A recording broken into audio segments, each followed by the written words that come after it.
Once upon a time, in a beautiful little village nestled between lush green hills and a sparkling river, there lived a kind-hearted girl named Meera.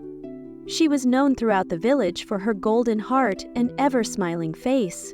Meera lived with her grandmother in a cozy little house surrounded by a garden full of colorful flowers and fresh vegetables.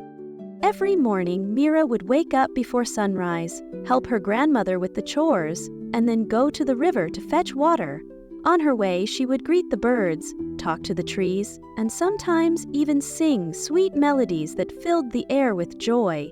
The villagers adored Meera, for she always lent a helping hand to anyone in need.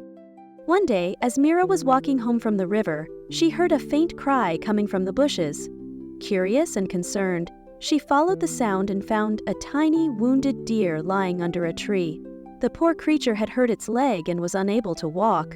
Meera's heart filled with compassion. Without a second thought, she gently picked up the deer and carried it home.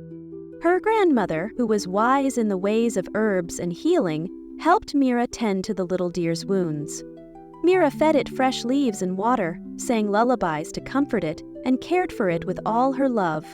The little deer, whom she named Chintu, soon grew strong and healthy. However, Meera knew that wild animals belonged in the forest, and no matter how much she loved Chintu, she had to let him go. So, with a heavy heart, she took him back to the woods and set him free. The deer turned back, as if to thank her, and then disappeared into the trees. Days passed, and Meera often missed Chintu, but she knew she had done the right thing. Then, one evening, as Meera and her grandmother were sitting outside their home, something magical happened. Chintu returned, but he was not alone.